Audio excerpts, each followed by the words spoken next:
தமிழக பள்ளிகளுக்கு அரையாண்டு தேர்வு விடுமுறை எப்பொழுதிலிருந்து அளிக்க போறாங்க மற்றும் எத்தனை நாட்கள் அளிக்க போறாங்கன்ற டீடைல்ஸை நம்ம இந்த வீடியோல பார்க்கலாம்.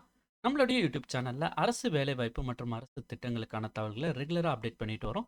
மறக்காம நம்மளுடைய யூடியூப் சேனலை சப்ஸ்கிரைப் பண்ணுங்க. டிஸ்கிரிப்ஷன்ல கொடுத்திருக்க வாட்ஸ்அப் குரூப் லிங்க் மற்றும் டெலிகிராம் லிங்க் யூஸ் பண்ணி நமது அரசு வேலைவாய்ப்பு குழுல மறக்காம இணைங்க.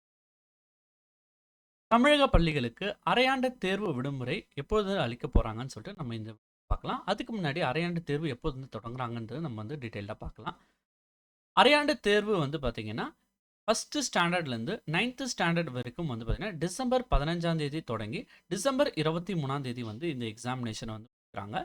10th ஸ்டாண்டர்ட் மற்றும் 11th ஸ்டாண்டர்டுக்கு டிசம்பர் 10ஆம் தேதி தொடங்கி டிசம்பர் 23ஆம் தேதி எக்ஸாமினேஷன் வைக்கிறாங்க. 12th ஸ்டாண்டர்டை பொறுத்த வரைக்கும் டிசம்பர் 9ஆம் தேதி தொடங்கி டிசம்பர் 23ஆம் தேதி இந்த எக்ஸாமினேஷனை வைக்கிறாங்க.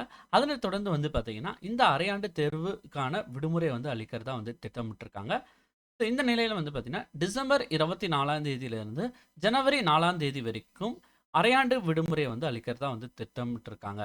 ஸோ மொத்தம் பார்த்தீங்கன்னா 12 நாட்கள் விடுமுறை நாட்களாக அரையாண்டு விடுமுறை நாட்களாக அளிக்கிறதுக்கு திட்டமிட்டிருக்காங்க வந்திருக்காங்க. ஸோ இது உங்களுக்கு பயனுள்ள தகவலாக இருக்கும்னு நினைக்கிறேன். மேலும் நம்மளுடைய யூடியூப் சேனலில் அரசு வேலைவாய்ப்பு மற்றும் அரசு திட்டங்களுக்கான தகவல்களை அப்டேட் பண்ணுறோம். மறக்காமல் நம்மளுடைய யூடியூப் சேனலை சப்ஸ்கிரைப் பண்ணுங்கள். தேங்க்ஸ் ஃபார் வாட்சிங்.